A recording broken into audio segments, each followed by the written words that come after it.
পাখি জানি কি আর কত পথ বাকি চলার, আর কত কান্না রয়েছে ভাগ্যে লেখা। কাজল রেখা, কাজল রেখা, কাজল রেখা, কাজল রেখা, কাজল রেখা, কাজল রেখা।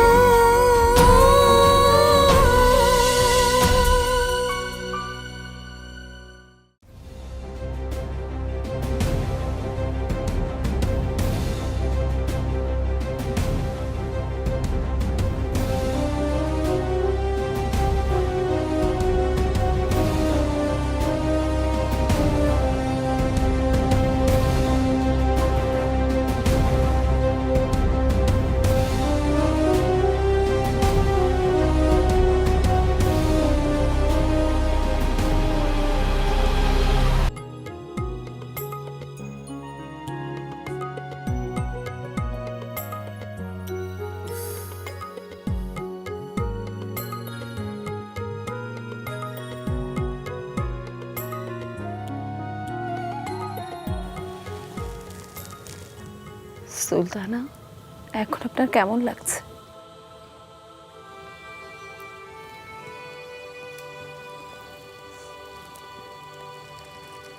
এখন অনেকটাই ভালো আছি।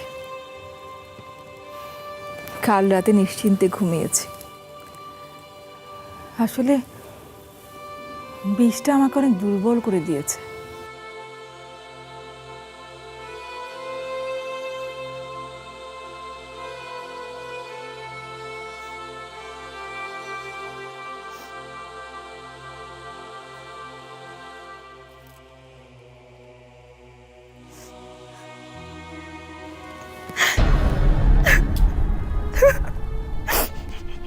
তারামন, কাঁদছো কেন? কি হয়েছে? আসলে সুলতানা, সেদিন তো পরমান্নটা আমি আর সাবিনা বিবি বানিয়েছিলাম, কিন্তু বিশ্বাস করুন এ ব্যাপারে আমরা কেউই কিছুই জানি না। আচ্ছা, আমি কি তোমাকে কিছু বলেছি? সেদিনের কথা মনে পড়লে আমার হাত পা ঠান্ডা হয়ে আসে। আপনার যদি কি সেদিন কিছু হয়ে যেত, আমি নিজেকে ক্ষমা করতে পারতাম না।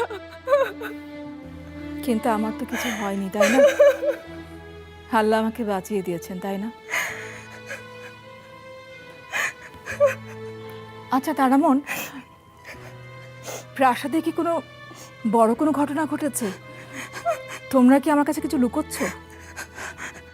না সুলতানা, আপনাকে সব পরে বলবো। কি হয়েছে খুলে বলো আমাকে। তারামন, সুলতানা, সেদিনের ঘটনার জন্য রাজমাতা আমাকে এবং সাবিনা বিবিকে দায়ী করছে। হে পরবর্তীকার, আমাদের এবার মনে হয় ফাঁসিতে ঝুলতে হবে। হ্যাঁ তারামন, চুপ করো।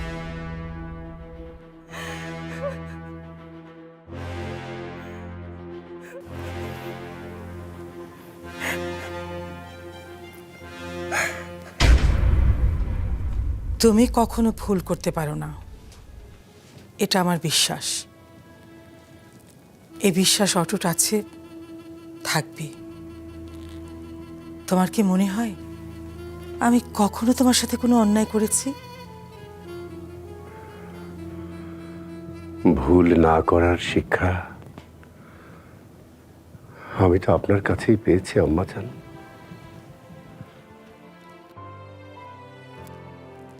আমার কি মনে হয় জানো, এই পৃথিবীতে হয়তো আমি সবচেয়ে গর্বিত মা, কারণ তোমার মতো একজন সন্তান আমি পেয়েছি।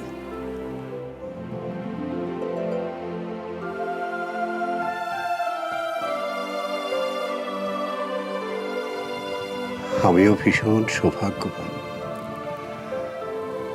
কারণ এই পৃথিবীটাই আমার কাছে বেহেশত। এই পৃথিবীতে আমার আপনার মতো একজন মা আছেন।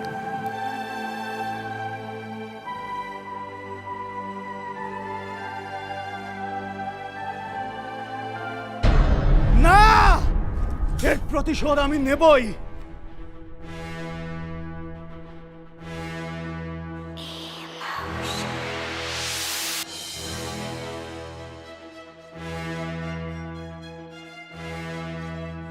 সুলতানের দয়ায় এ যাত্রায় তোমরা প্রাণে বেঁচে গেছো, কিন্তু এরপর আর একটি ভুল করলেও তিনি ক্ষমা করবেন না। বারবার তিনি তোমাদের ক্ষমা করবেন, এর তো কোনো মানে নেই, তাই না?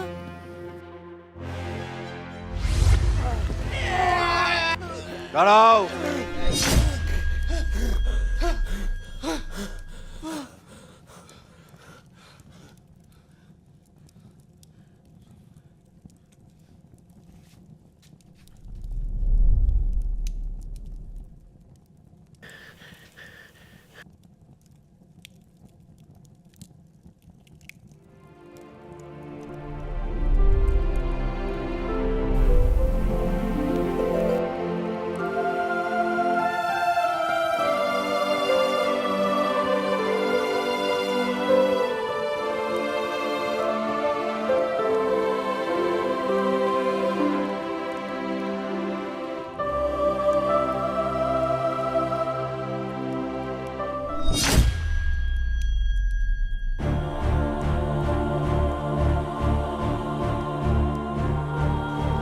কিছুক্ষণের জন্য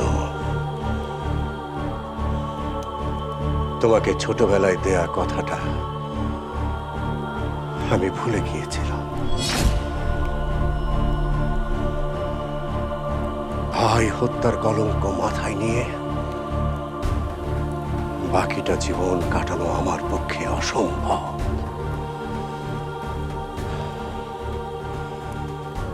আজ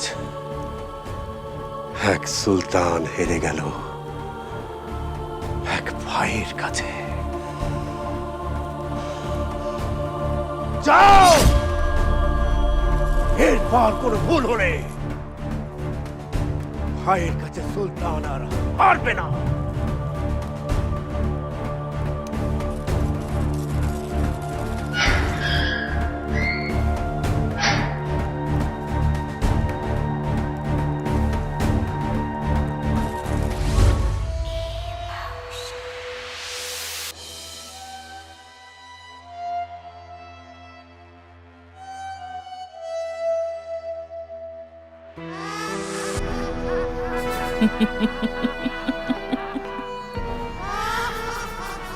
যুদ্ধে জয়ী হতে হলে কখনো কখনো পেছনে ফিরে আসতে হয়। তার মানে এই নয় যে এটা যুদ্ধে হেরে যাওয়া। কৌশল, কৌশল মাত্র। সেজন্য এখন আমাদের আগের চেয়ে অনেক অনেক বেশি সাবধানে থাকতে হবে। আরো একটা কৌশল আমি পেয়েছি। এইবার যুদ্ধে আমরাই জিতবো।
বলুন আমার মালিক, এই অসময়ে আমার ঘুম ভাঙালেন কেন?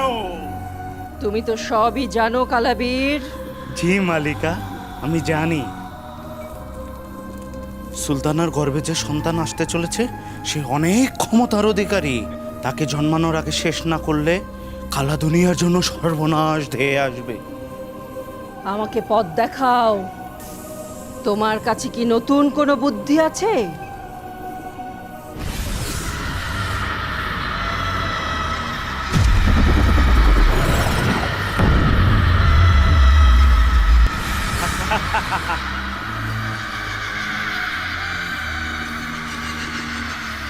ওই সন্তানকে মায়ের গর্ভেই মারতে হবে, আর এই কাজ আর কারো দ্বারা সম্ভব নয়।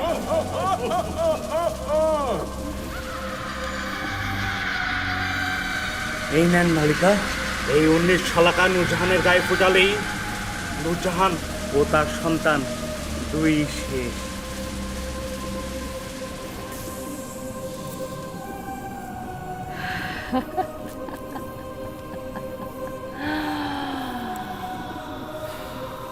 কালাবীর, যাও জিন জাতিকে সমৃদ্ধ করো।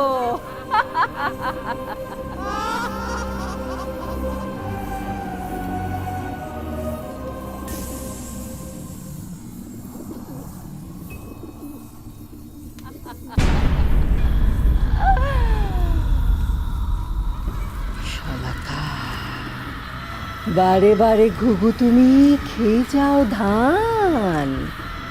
এইবার ঘুঘু তোমার বধিব পরাণ।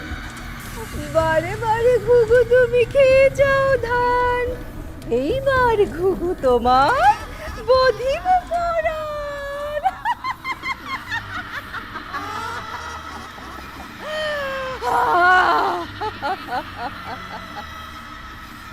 তানা নূরজাহান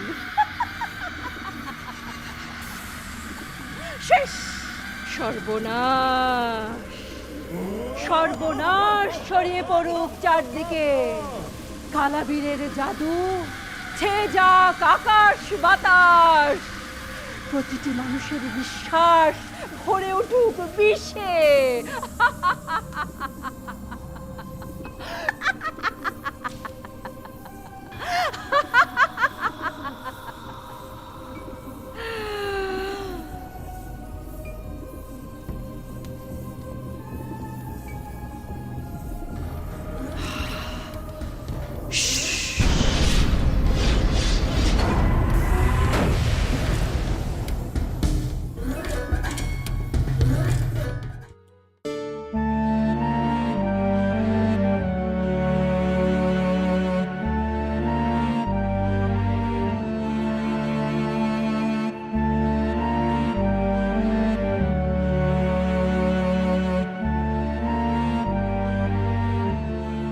থাক থাক, তোমাকে আর কষ্ট করে উঠতে হবে না।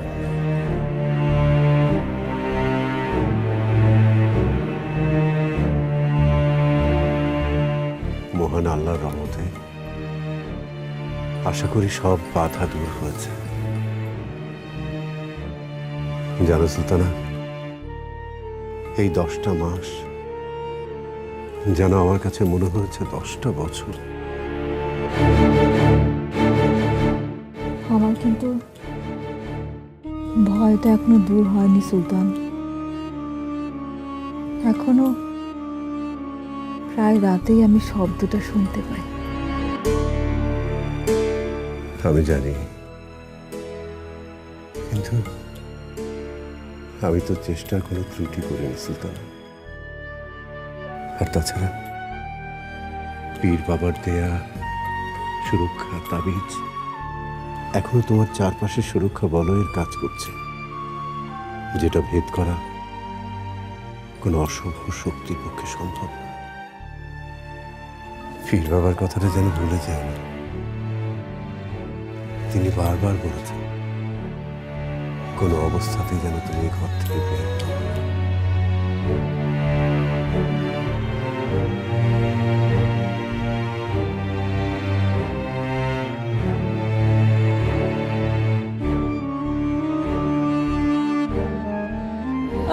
হও।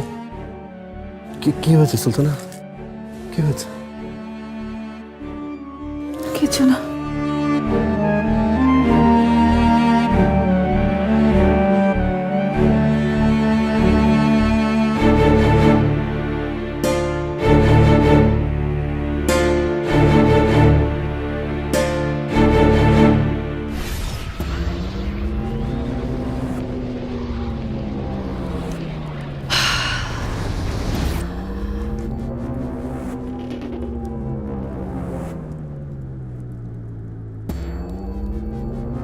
সর্বনাশ, সর্বনাশ ছড়িয়ে পড়ুক চারদিকে।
আম্মিজান,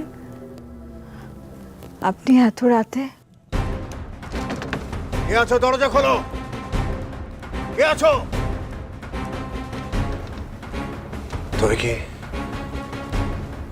তবে কি নূরজাহানের কিছু হলো?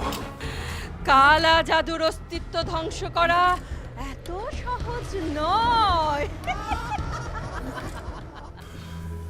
আপনি নূরজাহানের কাছে কেন গিয়েছিলেন এত রাতে?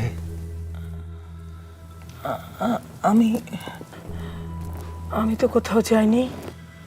আপনি নূরজাহানের কাছে গিয়েছিলেন, সাবিনা আপনাকে দেখেছে।